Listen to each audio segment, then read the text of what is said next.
Hi everyone, welcome to this lecture. In this lecture, we will learn an algorithm used to calculate the Fourier transform, and that algorithm is called the Fast Fourier Transform. This algorithm calculates the Fourier transform more efficiently than the previous method. If you remember from the previous video, in order to code the Fourier transform or in order to perform the Fourier transform manually, we had to use for loops. Now, for loops can be lengthy and they may take a very long time. Another problem with the manual Fourier transform may be that during the initialization, during the application of the for loop, or during the syntax of the for loop, there may be errors at various lines of the code. Now, the easiest way to find the Fourier transform is to use the Fast Fourier Transform algorithm. In this algorithm, we will use an important Python module called SciPy.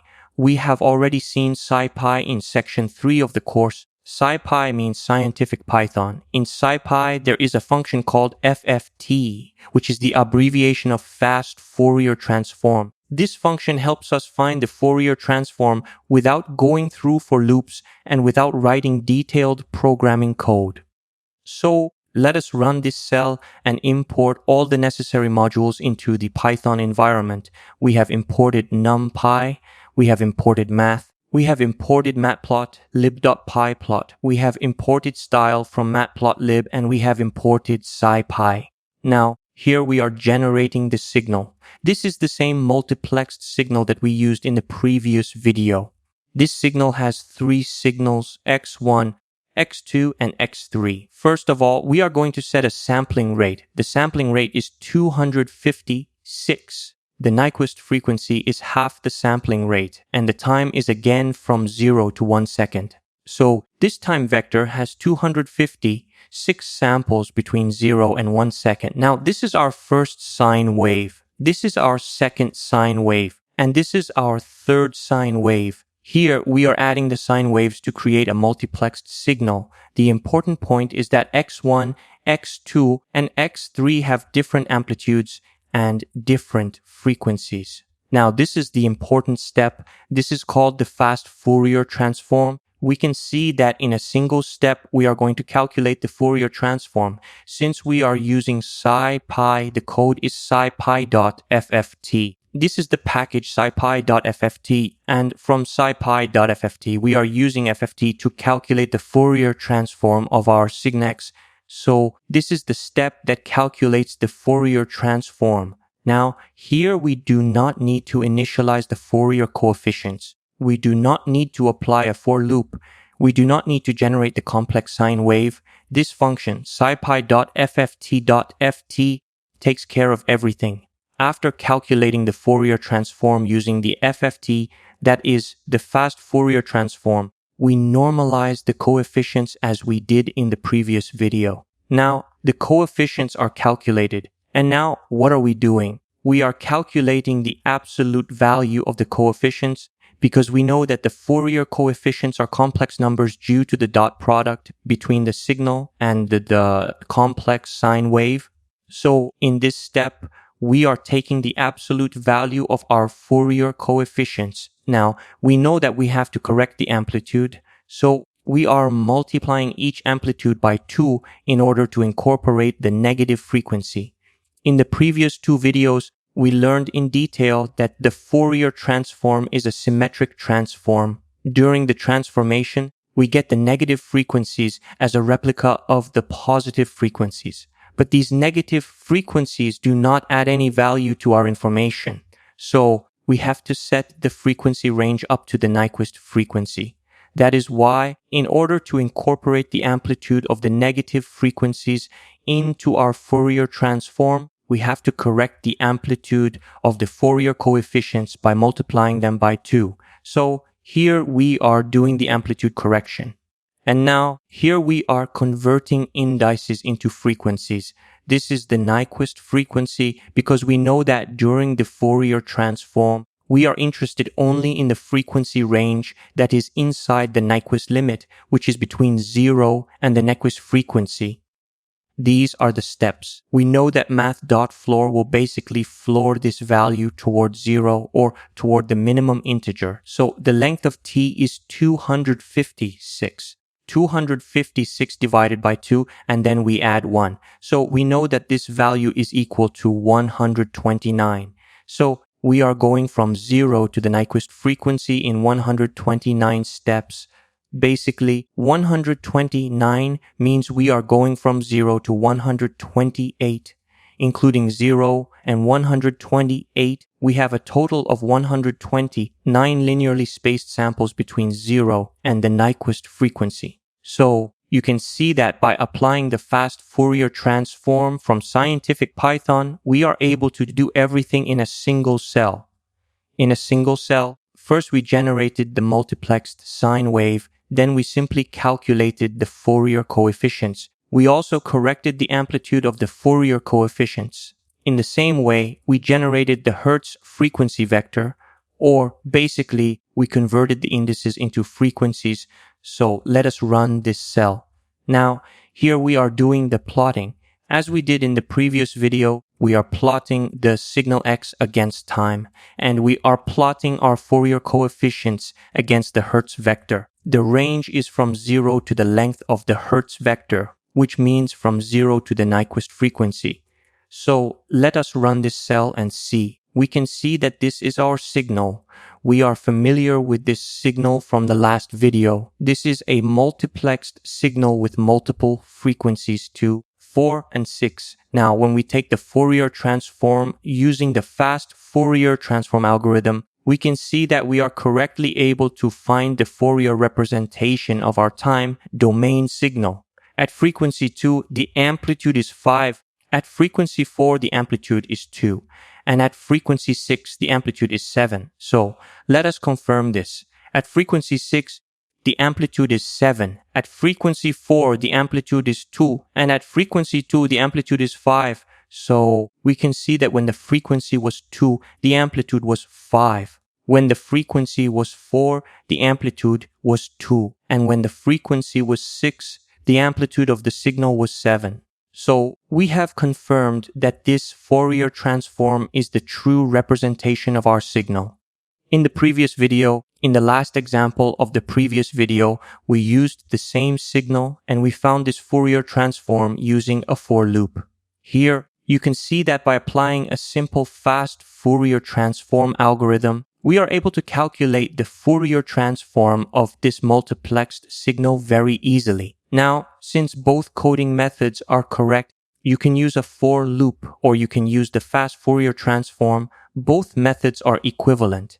However, by using a for loop, you understand the basic concept and mechanism of the Fourier transform. You learn how the Fourier transform works, how to generate a signal, how to generate the complex sine wave, and how to generate complex sine waves with different frequencies that may be present in the original signal. So the for loop is basically used for learning the step-by-step coding of the Fourier transform. That is also very important for improving coding practice. However, if you do not want to use a for loop, you can use the fast Fourier transform, which is simply obtained from scientific Python. So you can see that by applying the fast Fourier transform, we have successfully, efficiently, and easily calculated the Fourier transform of this multiplexed signal. We will learn how we can calculate the Fourier transform of a signal with a sine component, a cosine component,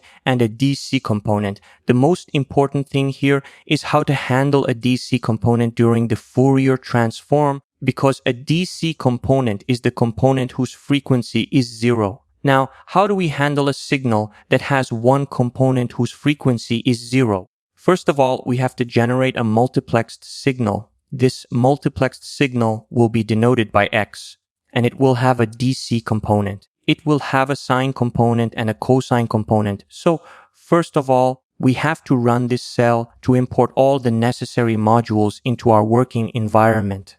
Now, the second step is to generate the multiplexed signal. So, the sampling rate is 256. The time vector is from 0 to 1 second in 256 steps. That is The time vector is from 0 to 250, 5 in terms of sample indices. This is our x1. This is our sine wave whose amplitude is 5 and whose frequency is 10. This is the cosine part of our signal whose amplitude is 3 and whose frequency is 20. And this is the DC component whose value is 2. Now, the DC component has only amplitude, which is 2. It does not have any frequency. Now add all these components, x1, x2, and DC, to generate our multiplexed signal, which is denoted by x. So here we have generated our multiplexed signal. It has a sine component, a cosine component, and a DC component. So the next step is that we are going to calculate the Fourier coefficients or the Fourier transform of this signal x using the FFT algorithm, which we learned in the last video. So we know that the FFT algorithm is present in scientific Python, which is scipy. So from scipy.fft.fft, we are using this command to calculate the Fourier coefficients of our signal x, and we are denoting these coefficients with capital X. And finally, we are dividing by the length of time or the length of the signal, which is 256, to normalize these coefficients. Since these Fourier coefficients are complex, we are finding the absolute value here. So let us run this cell. Now, what have we done here in this cell?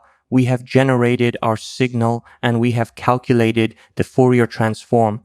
Now, we know from the previous 2 videos that after calculating the Fourier coefficients, the next step would be to correct the amplitudes. That is, we multiply the amplitudes by 2 and then convert the indices into the units of frequency. So we will do that later. First, we want to see the symmetric Fourier transform. So let us run this cell to see the symmetric Fourier transform of our multiplexed signal. Now, this is our signal, which we generated using sine, cosine, and a DC component. Now, you can see that this is the symmetric Fourier transform. We did not find the Fourier transform only up to the Nyquist frequency, but instead this Fourier transform is for the whole index range, that is from 0 to 255. Now, we can see and we know from the previous lectures that these are the positive frequencies and these are the negative frequencies. But if you look closely, the positive frequencies have 3 spikes and the negative frequencies have only 2 spikes. The reason is that the first spike at 0 is the DC component, and you can see that its amplitude is 2. And since DC has 0 frequency, there is no negative or positive sign associated with it. Now, if a number is 0, it does not have any sign. 0 means 0. It does not have a positive value or a negative value. So usually it appears with the positive frequencies. Therefore, this 0 frequency component does not have its negative frequency counterpart. So it is not appearing in the negative side or in the mirror replica of these frequencies. So we can see that this is our DC component. And if you can see here, the amplitude of 5 belongs to the sine component and the amplitude of 3 belongs to the cosine component. So this is amplitude 2.5 here and 2.5 here. This is our sine component. This is the positive frequency of our sine component. And this is the negative frequency of our sine component. This is the positive frequency of our cosine component. Its amplitude is 1.5 and the other half of its amplitude, that is 1.5, is appearing at the negative frequency. Now, what we have to do is apply 2 corrections here. The first correction will be in the amplitude of the signal, and the second correction will be to convert the indices into the units of frequency. Another important thing is that we have to look only up to the Nyquist frequency, not over the full range of the signal. Now, the key point is that when we multiply the amplitudes by 2, we will not multiply the DC component because we know that for the DC component, the full amplitude of 2 is already present and its negative frequency counterpart does not exist because it is a DC component. Now, the DC component is present at the 0 index. It means we have to multiply the amplitudes starting from index 1 up to the final useful index. So what are we going to do here? First, we are converting the indices into frequencies, and we know that we have to define the Nyquist frequency, which is the sampling rate divided by 2, and this is our Hertz vector that is linearly spaced intervals between 0 and the Nyquist frequency. So this is the same method of converting the indices into the units of frequency. Now, these lines are very important. These lines say that when correcting the DC component does not have its negative counterpart. Therefore, it should not be scaled by 2. So if you see here, for x, we are scaling from the first index up to the length of Hertz. Now, this length of Hertz is equal to 129 because the Nyquist frequency is 128, and this Hertz vector moves from 0 to 128. It means that, as you can see here, we are not multiplying every amplitude by 2, but only from 1 to the length of Hertz. And we know that the DC component is present at the 0 index.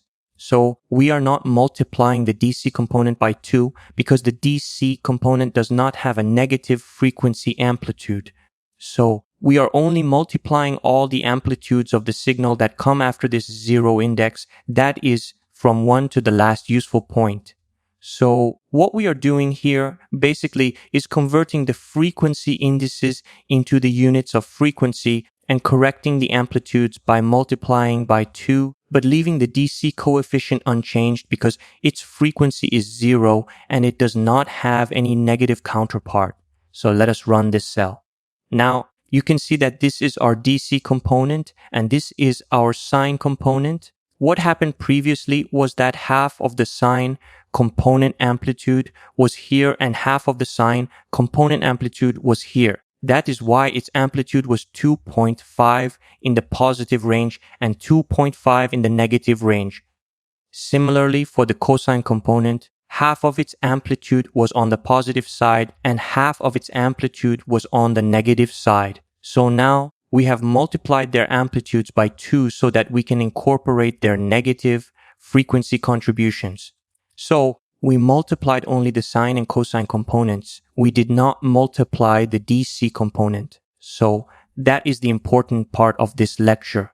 If there is a DC component, you have to be careful. You cannot multiply the DC component by 2 because it does not have a negative counterpart. Then you multiply only the sine and cosine components and their amplitudes by 2 so that you can find the Fourier transform correctly. So that was the symmetric Fourier transform. There, the units were not the units of frequency, and we found the Fourier transform for all the samples. That is, for the positive frequencies as well as for the negative frequencies. And here, after making the correction, we can see that this is the exact Fourier transform. We know that the frequency of our sine component was 10 and the frequency of our cosine component was 20. The magnitude of our sine component was 5 and it is appearing exactly at 10. The magnitude or amplitude of our cosine component was 3 and the magnitude of our DC component was 2. So that was the new thing in this lecture, how to handle a DC component while making a correction in the amplitude of the Fourier transform.